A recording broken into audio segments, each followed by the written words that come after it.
My hands shake as I count these crumpled bills. Again. Third time this month I'm late. 20, 40, 60, still short by 200. The worn paper feels damp between my fingers. Sweat or tears, I don't know anymore. Everything blurs together these days. I press my back against the thin apartment door, listening for footsteps in the hallway. He'll come soon. He always comes at exactly 3 in the afternoon. I know because I've been watching from behind these curtains for weeks now, hating myself for it. The clock on my wall ticks too loud. Each second stretches like pulled taffy, sweet and suffocating. I should run, should hide, should do anything except stand here waiting for him like some desperate thing. But I can't move. 2 months ago, everything changed. Mr. Chen, my old landlord, knocked on my door with papers in his hand and regret in his eyes. "I'm sorry," he said in his broken English. "Building sold, new owner tomorrow." I remember how my suppressants weren't working that day. Stress made my scent leak through the blockers. That omega musk I tried so hard to hide. Mr. Chen wrinkled his nose but didn't comment. He never did. Good man. Safe man. The next morning, I heard expensive shoes on old stairs. Click, click, click. Each step deliberate, measured. I knew before I opened the door that my life was about to crack open like an egg. He stood there in a coat that probably cost more than my rents. Tall, quiet, eyes like winter morning, gray and sharp and seeing too much. When I breathed in, my world tilted sideways. Pine, cedar, leather, something wild underneath, something that made my teeth ache with want I didn't understand. "Mr. Nakamura." His voice was low, careful. "I'm your new landlord." I tried to speak, tried to be polite, normal, but the words stuck in my throat like honey. My suppressants weren't just failing, they were completely useless against whatever pheromones this man was putting out. Yes. That's me. He stepped closer, just one step, but it felt like he crossed an ocean. His scent wrapped around me, thick and warm and completely overwhelming. My knees went soft. Vision blurred at the edges. "Are you all right?" I gripped the doorframe until my knuckles went white. "Fine. Just long day." He studied my face with those gray eyes, reading something I didn't want him to see. Then he reached into his coat pocket and pulled out a business card. When he handed it to me, our fingers brushed for just a second. Electric. That's the only word for it. Like touching a live wire but sweet instead of painful. "Take your time with the rent," he said, pulling his hand back slowly. "Pay when you can." I stared at him. "What? You heard me?"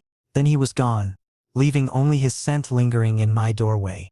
I stood there for 10 minutes breathing it in like an addict, before I finally closed the door and slid down to the floor. That was 2 months ago. Since then, I've discovered things about myself I never wanted to know. Like how I wait by the window every afternoon, watching for his car. How I dream about those gray eyes, that careful voice. How I wake up with his name on my lips even though I barely know him. His name is Hiroshi Sato. I learned that from his business card, though I had to wait 3 days before my hands stopped shaking enough to read it. Real estate developer, successful enough to buy entire buildings on a whim. But none of that explains why he told me to pay when I could. Why he looks at me like I'm made of something precious and breakable. Why his scent affects me so strongly that I have to take cold showers just to function. The footsteps in the hallway get closer. My heart hammers against my ribs like a caged bird. Part of me wants to hide in the bathroom until he goes away.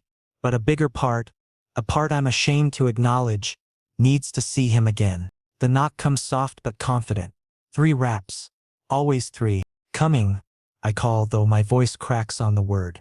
I stuff the crumpled bills into my pocket and smooth down my hair. Not that it matters. He's seen me at my worst already. Sweaty, stammering, obviously affected by his presence. But I still try to look presentable. When I open the door, he's there in another expensive coat. This one dark blue. The scent hits me immediately, and I have to grab the doorframe again to keep myself steady. "Good afternoon, Nakamura-san." "Afternoon." I keep my eyes down, focused on his shoes. Leather, polished to a mirror shine. Everything about him screams money and power and things I could never have. "May I come in?"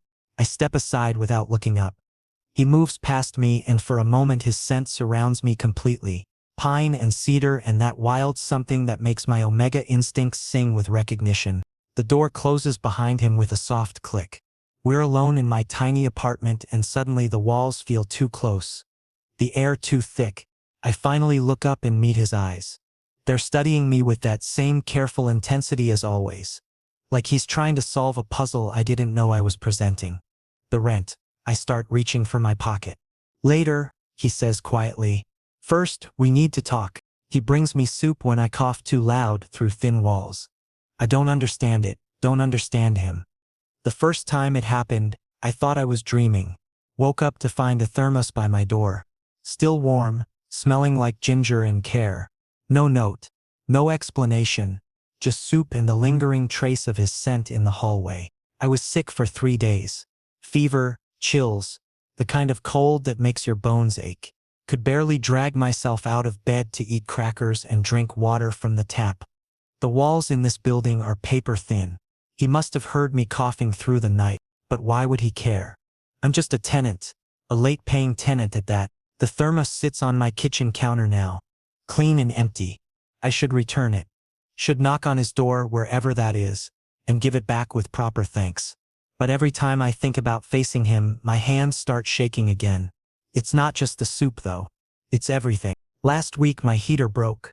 Old building, old pipes, landlord problems I've dealt with before. Usually takes weeks to get anything fixed. I called the number on his business card, expecting voicemail. Expecting to be ignored. He answered on the second ring. Sato speaking. Hi. It's Nakamura. From apartment 4B. My heater isn't working and I'll be there in an hour. The line went dead. I stared at my phone, confused. An hour? Landlords don't work like that. They send maintenance guys. They make you wait. They charge you for the privilege of being cold. 47 minutes later, he knocked on my door. Still in that expensive coat, but this time with a toolbox in his hand.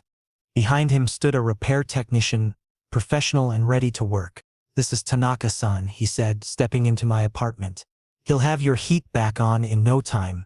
I watched from the kitchen doorway as they worked. Sato didn't supervise or give orders. He just stayed. Sat in my worn armchair like it was perfectly natural, checking his phone occasionally but mostly just being present. His scent filled my small space slowly, seeping into the furniture, the walls, my clothes. By the time Tanaka-san finished, I felt drunk on it. Dizzy and warm and strangely safe. All done, Tanaka-san announced. Packing his tools. Should work perfectly now. Sato stood and walked him to the door. I heard them talking in low voices in the hallway. Heard the rustle of money changing hands. When he came back inside, I was still standing in the kitchen, unsure what to say. Thank you, I managed. How much do I owe you? He looked at me with those gray eyes. Head tilted slightly. Nothing. But the repair? The technician? It's my building. My responsibility. He moved closer and I caught my breath. We were alone in my apartment. His scent everywhere and something was shifting in the air between us. Something that made my pulse quicken and my skin feel too tight. Besides, he said quietly, you were cold.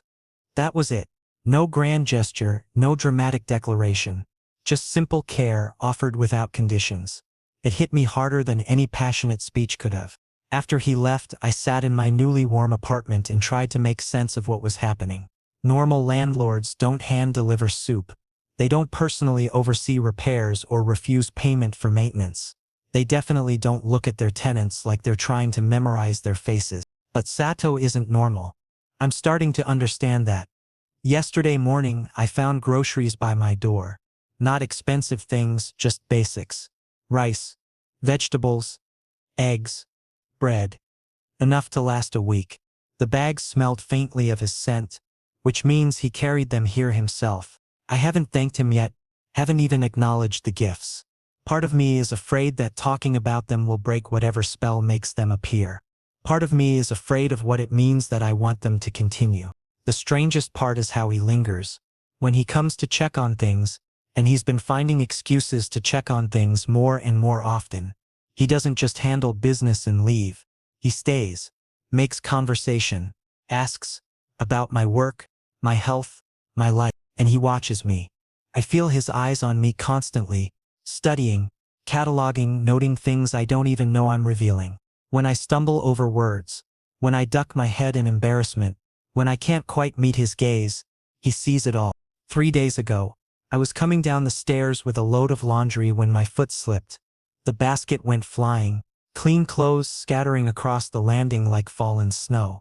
I grabbed for the railing but my hand missed, and I was falling backward, heart hammering with panic. Strong arms caught me, pulled me against a solid chest, wrapped around me like a shield. His scent crashed over me in waves. Pine and cedar and that wild something, but stronger now, more intense. My suppressants might as well have been sugar pills. Every omega instinct I possessed roared to life at once. Safe, protected, wanted. The thought came unbidden, and I tried to push it away, but his arms tightened around me, holding me close, and I could feel his heartbeat against my shoulder. Fast as mine. Careful, he whispered against my hair. I should have pulled away, should have thanked him and gathered my laundry and pretended nothing happened. Instead, I melted into his embrace like I'd been waiting my whole life for exactly this moment. We stood there for an eternity, or maybe just seconds. Time felt liquid and strange. His thumb brushed against my wrist, right over my pulse point, and I made a sound I'd never heard myself make before. Soft and needy and utterly beyond my control. He went very still. His grip on me tightened for just a moment, then loosened. Are you hurt? His voice was rougher now, careful control fraying at the edges. I shook my head, not trusting my voice.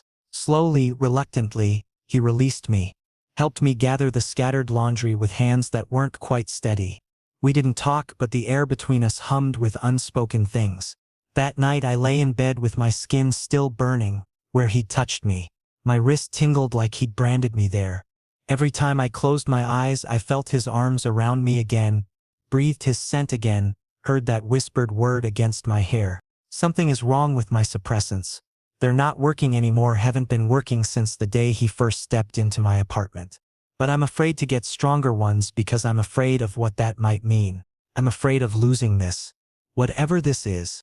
The truth I don't want to admit, even to myself, is that I've started looking forward to his visits. Started listening for his footsteps in the hall, watching from my window for his car. Started finding excuses to need things fixed just so he'll come back. I'm becoming dependent on his kindness, addicted to his attention. And the worst part is, I think he knows. The pills scatter across bathroom tiles like broken promises. My hands won't stop shaking. The suppressant bottle slips from my fingers and hits the floor. White tablets spinning across cold ceramic like scattered stars. I drop to my knees, scrambling to collect them, but they keep rolling away from my trembling touch.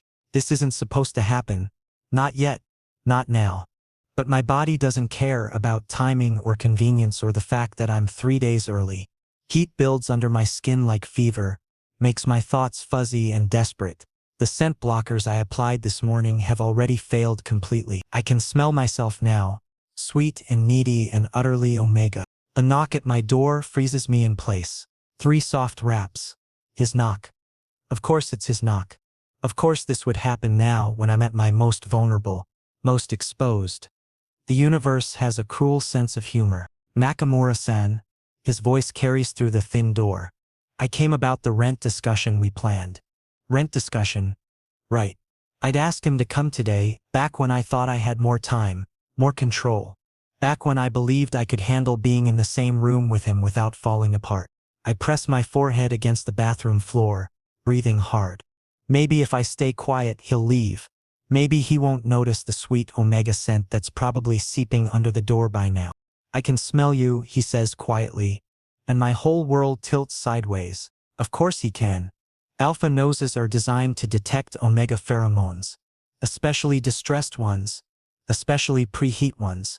I'm broadcasting my condition like a neon sign in the darkness. I'm fine.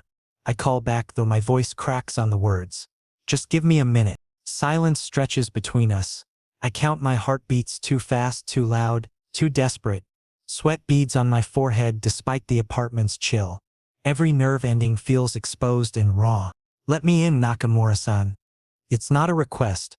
There's something in his voice now, something darker and more commanding than the careful politeness he usually shows me.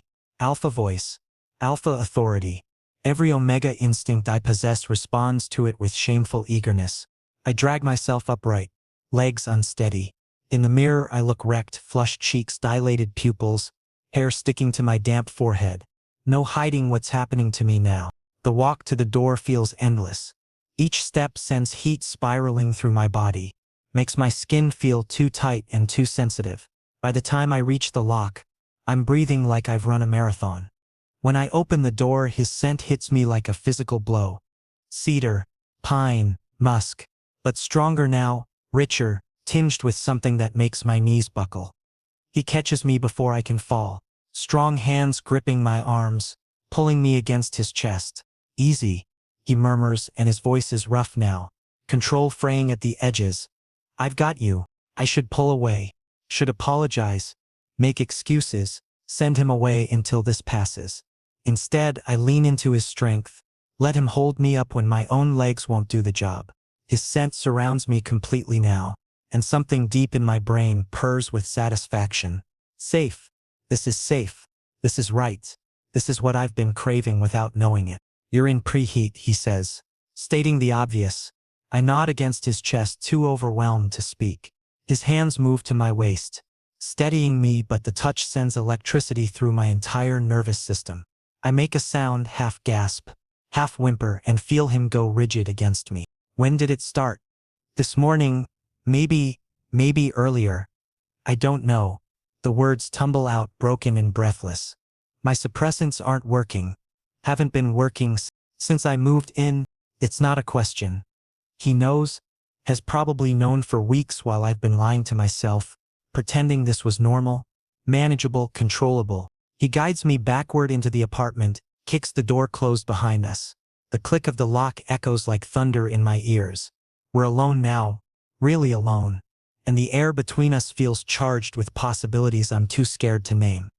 You need to call someone, he says, though his voice lacks conviction. Your doctor, a friend, someone who can help you through this. I shake my head. No friends. No one else. The admission hangs between us like a confession. I've been alone for so long, isolated by choice and circumstance, that I've forgotten how to reach out, how to ask for help, how to trust anyone with my vulnerability. His grip on my waist tightens. There has to be someone. Just you. The words slip out before I can stop them. Only you. Something shifts in his expression. His pupils dilate. Nostrils flare as he breathes in my scent. When he speaks again, his voice is barely controlled. You don't know what you're saying, but I do know. For the first time in months, maybe years, I know exactly what I'm saying, what I want, what I need. Please, I whisper, and the word carries more weight than I intended. Don't leave me alone. His hands frame my face, thumbs brushing across my flushed cheeks. If I stay, I won't be able to stop myself from helping you. Heat pulses through my body at his words, at the promise hidden in them. My gland throbs, calling out for attention, for touch, for the relief only an alpha can provide. I know. I breathe. He stares at me for a long moment, gray eyes searching mine for doubt, for hesitation. He won't find any. Not anymore. The careful walls I've built around myself are crumbling, dissolved by pheromones and need and the overwhelming certainty that this is right. This is meant to happen. Let me help, he says finally, voice rough with restraint. I tilt my head back, exposing the curve of my neck, the sensitive gland that's been aching for his attention. It's surrender and invitation and trust all wrapped into one small gesture. His breath hitches. Are you sure? Yes. The word comes out as barely more than a sigh. He leans down slowly, giving me time to change my mind, to pull away. But I don't move. Don't breathe. Just wait with my heart hammering against my ribs as his lips brush against my throat. The first touch of his tongue against my gland sends shockwaves through my entire system. Gentle, careful, almost reverent. Not claiming, not marking, just tasting, exploring, learning the shape of my need. I arch into his touch with a broken moan, hands fisting in his shirt. The heat in my blood spikes dangerous and sweet, threatening to pull me under completely. Please, I whisper again, though I'm not sure what I'm begging for anymore. Everything becomes scent and sound and need. His control snaps like a wire pulled too tight. One moment he's gentle, careful, tongue tracing my gland with reverent softness. The next, his whole body goes rigid against mine. A growl rumbles deep in his chest. Not human anymore, pure alpha instinct taking over. No, he breathes against my throat. But his voice is already changing. Getting rougher, darker. Not like this. But it's too late. My pheromones have been building for hours, saturating the small space, and now they've triggered something primal in him. Something he can't control or stop or take back. Rut crashes through him like wildfire. I feel it happen, feel the moment his careful restraint burns away completely. His scent explodes around us. Cedar and pine and musk so thick I can taste it on my tongue. It fills every corner of my apartment, every breath, every pore of my skin. My knees give out. The world tilts sideways as I collapse, overwhelmed by the sudden intensity of his presence. Alpha scent. Alpha need.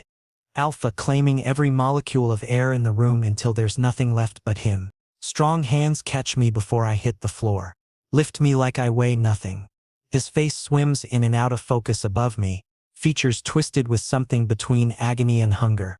I'm sorry, he says, voice cracked and desperate. I'm so sorry. I can't stop it. I try to speak, try to tell him it's okay, that I want this, but the words dissolve before they reach my lips. His scent is everywhere now. In my lungs, in my blood, rewiring my brain, until all I can think about is how right this feels, how complete. Time becomes liquid and strange. He carries me to my bed. When did we move to the bedroom? And lays me down on sheets that will never smell the same again. His hands shake as he touches my face, my hair like he's memorizing the shape of me. Tell me to stop, he whispers. Please. Tell me to leave. But I can't. Won't. Instead, I reach up and pull his face down to my throat again, exposing my gland, offering everything I have. He makes a sound like breaking glass. Then his mouth is on my neck again, and this time there's nothing gentle about it. His tongue works against my gland with desperate hunger, tasting, claiming, marking me with his scent even though his teeth don't break skin. I arch beneath him, lost in sensation. Every nerve ending feels exposed and raw and singing with pleasure I've never experienced before. My body responds to his touch like it was designed for exactly this moment. This connection, this claiming. Mine, he growls against my throat, and the word sends shockwaves through my entire system. Hours pass, or maybe minutes, maybe days. I lose track of everything except the weight of him above me, the heat of his mouth, the rumble of his voice murmuring apologies and promises and possessive claims. I'm too far gone to fully understand. He's careful with me even in his madness, gentle even when his alpha instincts are screaming for more. He could take everything. I would let him, want him to, but he holds back just enough to keep me safe. To keep us both from crossing lines we can't uncross. When awareness finally returns, I'm alone. The silence hits me first. After hours of his voice, his breathing, his heartbeat against my ear, the quiet feels deafening, wrong. Like part of me has been carved away and taken with him. I'm lying in tangled sheets that smell like us, like pine and cedar and omega sweetness, all mixed together into something new. Something that belongs to both of us and neither of us at the same time. My apartment reeks of alpha musk. It's everywhere. The walls, the furniture, my clothes, my skin, like he's claimed every inch of my space, marked it as his territory. Even breathing feels like tasting him, like he's become part of the air itself. The bedroom door stands ajar. Through the gap I can see into my living room. Empty. Silent. No sign that he was ever here except for the scent that clings to everything like smoke after a fire. When did he leave? How long have I been unconscious? My gland throbs with a deep satisfied ache. Not marked, I can feel that much. His teeth never broke skin, never left the permanent claim that would bind us together forever. But somehow it feels like he's claimed me anyway. Like something fundamental has shifted between us that can't be undone. I press my fingers to the sensitive spot on my neck and shiver. Still tender, still singing with remembered pleasure, still wanting more. His cologne lingers on my pillow. I bury my face in it and breathe deep, chasing the ghost of his presence. Cedar, pine, something wild and completely his. It should fade. Scents always fade. But this feels permanent somehow, like he's soaked into the fabric at a molecular level. Morning light creeps through my curtains, painting everything golden and soft. How long was he here? How long did his rut last? The memories blur together. His hands, his mouth, his voice breaking as he fought against his own instincts. Regret tastes bitter in morning light. Not regret for what happened. Never that, but regret for the way it happened. For the loss of control, the lack of choice, the biological imperative that stole our first real moment together. I wanted our first time to mean something. Wanted it to be about us. Not about heat and rut and pheromones driving us beyond reason. Wanted to choose him with a clear head and an open heart. Instead, biology chose for us. My phone buzzes on the nightstand. A text message.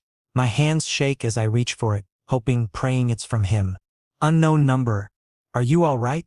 I stare at the words until they blur. He's checking on me.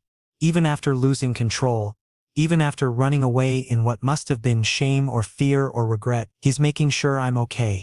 My fingers hover over the keyboard. What do I say? How do I explain the way I feel, claimed and abandoned, satisfied and empty, complete and broken, all at the same time? I'm okay, I type finally. Then delete it. Type again, I'm fine. Delete. Try once more, thank you for taking care of me. The message sends before I can second guess myself. His reply comes instantly. I'm sorry. 2 words that carry the weight of everything we can't say. Everything that happened and shouldn't have. Everything that felt right and wrong simultaneously. I set the phone aside and curl deeper into my sheets, into the lingering traces of his scent. Outside, the city wakes up. Traffic hums. People start their days. Life continues like nothing has changed. But everything has changed. I can feel it in the way my body responds to his scent. In the hollow ache in my chest, where his presence used to be. In the way my gland pulses with phantom sensation. Remembering his mouth. He marked me without marking me. Claimed me without claiming me. And now I don't know how to exist without him. I pack with shaking hands, knowing he'll find me anyway. 3 days. 3 days of silence, stretching between us like an ocean. 3 days of his scent fading from my apartment while the memory of his touch burns brighter with each passing hour. The suitcase lies open on my bed. The same bed where he held me, claimed me, left me branded with invisible marks. I throw clothes into it without care, without thought. Shirts, pants, everything still carrying traces of cedar and pine no matter how many times I've washed them. His scent clings to everything. To my skin, my hair, my dream. I can't stay here anymore. Can't wake up every morning hoping to hear his footsteps in the hall. Can't spend my evenings pressed against the door, listening for sounds from his apartment that never come. He's avoiding me. Has been since that morning when biology stole our choices and left us both raw and exposed and terrified of what we'd become. My phone sits silent on the nightstand. No more text asking if I'm all right. No more careful check-ins. Just empty air where his concern used to be. Maybe that's for the best. Maybe running away will give us both the distance we need to pretend this never happened. To go back to being landlord and tenant instead of whatever we are now. But even as I tell myself these lies, I know the truth. He'll find me. Alphas always find their what am I to him, not his omega. He never claimed me properly, never marked me. But something, surely, something more than just a tenant he lost control with. Kenji's apartment across town will have to do. My old college friend, the only person who wouldn't ask too many questions when I called at midnight, voice cracking, begging for somewhere to stay. Course you can crash here, he'd said, concern bleeding through the phone. Long as you need, man. What happened? I couldn't explain. How do you tell someone your world shifted on its axis? Because of scent and touch and the way another person's loss of control felt like coming home. The suitcase zips shut with finality. One last look around my apartment. Our apartment, the place where he brought me soup and fixed my heater and held me while I fell apart. The walls still smell like him. Still carry the echo of his presence. Walking away feels like tearing out part of my soul. Kenji's place is sterile and safe and completely wrong. Modern furniture, neutral colors, no lingering traces of cedar or pine or the wild something that makes my omega instincts purr with recognition. I spend the first night curled on his couch, breathing into my sleeve where Sato's scent still clings faintly to the fabric. Pathetic. I'm pathetic, but I can't stop myself. You sure you're okay? Kenji asks over breakfast, studying my hollow eyes and trembling hands. You look like hell, just needed a change of scenery. He doesn't believe me. I can see it in his face. But he doesn't push, and I'm grateful for that small mercy. Day 2 passes in a haze of coffee and pretending to watch TV and jumping every time someone knocks on a door that isn't mine. I check my phone obsessively, hoping for messages that don't come. By day 3, I'm starting to think, maybe he really will let me go. Maybe whatever happened between us was just biological impulse with no deeper meaning. Maybe I imagined the way he looked at me like I was precious. The way his hands shook when he touched me. Then the doorbell rings. I know it's him before Kenji even opens the door. Know it from the way my pulse spikes, the way my body responds to his presence even through walls and distance and 3 days of trying to forget. Is he here? That voice. Rough and desperate and nothing like the careful politeness I'm used to. My chest clenches with recognition and longing and fear. Who's asking? Kenji's voice cautious. Sato, I need to see him. Please. Silence stretches. I press my back against the couch, heart hammering. Part of me wants to run to the door. Part of me wants to hide forever. He doesn't want to see you, man. Whatever you did, I know what I did. His voice cracks. I know I messed up. But I can't. Please. 5 minutes. More silence. Then footsteps approaching the living room. Kenji appears in the doorway. Expression carefully neutral. There's someone here for you. I nod, not trusting my voice. Stand on unsteady legs and walk toward the door like I'm walking toward my execution. He's there in the hallway and the sight of him steals my breath. Disheveled. That's the word for it. Hair mussed, clothes wrinkled, stubble darkening his jaw. He looks like he hasn't slept in days. Like he's been searching, hunting, driven by something he can't control. His scent hits me immediately. Cedar and pine and desperation so thick I have to grip the doorframe to stay upright. You can't just disappear, he says, voice cracked with something that might be pain. I force myself to meet his eyes. Gray and wild and full of an anguish that matches my own. I can. I did. He steps closer and I catch my breath. Why? Because this isn't real. The words taste like ash. What happened between us, it was just biology. Heat and rut and pheromones. Nothing more. His face goes very still. Is that what you think? It's what I know. He moves closer still and his scent wraps around me like a living thing. Rich and warm and completely overwhelming. My knees want to buckle. My body wants to surrender to him all over again. Then why do I smell like you left your heart behind? The question hits me like a physical blow. I stare at him, speechless, as he raises one hand to trace my cheek with the gentlest touch. Why do I wake up reaching for you? Why can't I breathe without your scent in my lungs? Why does everything smell wrong and taste wrong and feel wrong when you're not there? His thumb brushes across my skin, and I shiver despite myself. If it was just biology, why do I feel like I'm dying without you? I close my eyes, fighting tears. Don't what? Don't tell you the truth? Don't admit that I've been losing my mind for 3 days trying to figure out how I ruined the best thing that ever happened to me? We barely know each other. I know your coffee order. I know you hume when you're nervous. I know you bite your lip when you're thinking and duck your head when you're embarrassed. I know the sound you make when you feel safe. Each word is a small devastation, breaking down the walls I've tried to build between us. I know you take your suppressants at exactly 8 every morning and that you've been skipping doses because they don't work around me anyway. I know you wait by your window when you think I'm coming home. Stop. I know you want this as much as I do. I can smell it on you. Smell us on you. Even now. His other hand comes up to frame my face, holding me like something infinitely precious. Stay, he whispers. Not as my tenant. Not because of biology or heat or anything else. Stay as mine. The words break something inside my chest. Something that's been holding me together with sheer stubbornness and pride and fear. I don't understand what you want from me. Everything. His voice is raw with honesty. I want everything. I bought this building for you, he whispers against my hair. We're back in my apartment. Our apartment, and the confession falls between us like a stone dropped in still water. Ripples of understanding spreading out in all directions. I pull back to look at his face, searching for signs that I misheard, that my omega-drunk brain is making up words I want to hear. But his gray eyes are steady, serious, tinged with vulnerability I've never seen before. What? He's holding me so carefully, like I might disappear again if he loosens his grip. We've been back for an hour, just breathing each other in, letting his scent reclaim every corner of the space I tried abandon. 6 months ago, he says quietly, I saw you at that coffee shop on 5th Street, the one with the terrible music and good pastries. I remember that place. Used to go there every Tuesday morning before work. Always ordered the same thing.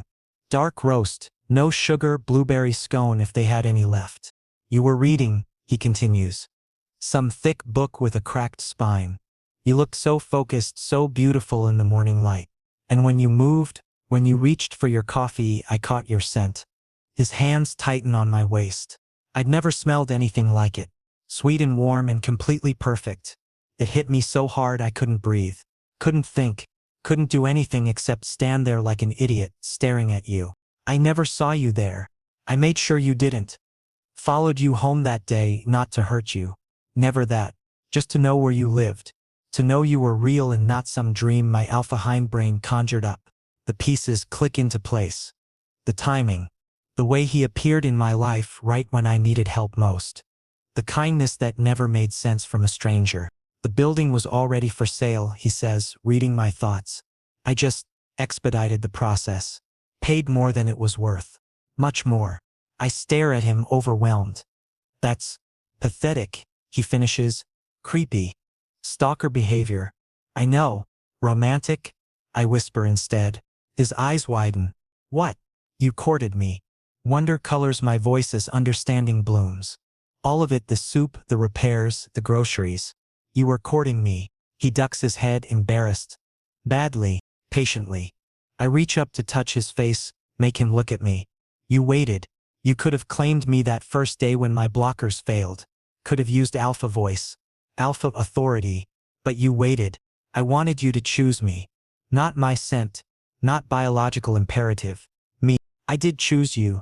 The admission comes easier than I expected. Every time you knocked on my door. Every time you looked at me like I mattered. Every time you took care of me without asking for anything back. I chose you over and over. His smile is soft and wondering. Even when you ran away? Especially then. Running away was choosing you too, choosing to protect what we had instead of letting fear destroy it. He leans his forehead against mine, breathing deep. Cedar and pine and contentment. Warm and safe and finally right. I thought I ruined everything. When my rut triggered, when I lost control, his voice catches. I never wanted it to happen that way. It was perfect. I tell him honestly. Not the way it happened, but the way you held back. The way you protected me even when your instincts were screaming for more. The way you left before you could do something we'd both regret. I wanted to mark you so badly my teeth ached. I wanted you to. He goes very still. You did. I still do. I tilt my head back, exposing my throat. I want to be yours. Really yours. Not just for heat or rut or convenience. For always. His breath hitches. Are you sure? I've never been more sure of anything. But instead of accepting my invitation, he pulls back slightly. Studies my face with those careful gray eyes. Ask me again in a month, he says finally. When your heat cycle is over and you're thinking clearly. When you've had time to be certain. I am certain. Ask me anyway. I want to know you're choosing me, not the bond, not the biology. Me.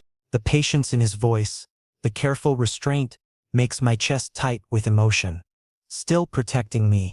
Still putting my well-being above his alpha needs. What about next month's rent? I ask instead, trying to lighten the mood. His laugh is warm against my ear. What rent? You think I'm charging my omega to live in my building? Your omega? The possessiveness in the words sends heat spiraling through my blood. His scent spikes with answering arousal, territorial satisfaction, alpha pride. Mine. He confirms, arms tightening around me. If you'll have me, already paid for life? I tease, echoing his earlier words about the rent. Already paid for life. He agrees solemnly. I press closer, finally allowing myself to breathe in that pine leather scent without shame, without fear, without pretending I don't crave it like oxygen. He's solid and warm and completely mine, and for the first time in months, maybe years, I feel safe, feel home. I love you, I whisper against his chest. The words are barely audible, but he hears them. His whole body goes rigid with surprise and joy and something that might be relief. Say it again. I love you, Hiroshi. His name on my lips seems to break something loose inside him. He makes a sound like wonder, like prayer, like coming home after a long journey. I love you too, have loved you since that first day in the coffee shop, even if I didn't understand it then. We stand there in my tiny apartment, our apartment wrapped around each other, breathing in shared air and shared scent and shared future. Outside, the city continues its endless motion, but inside, time feels suspended, perfect, complete. No more running, he says against my hair. No more running, I agree. No more pretending this is just biology. No more pretending. His hands stroke down my spine, soothing and possessive and infinitely gentle. Just us, I echo, and finally let myself believe it's true.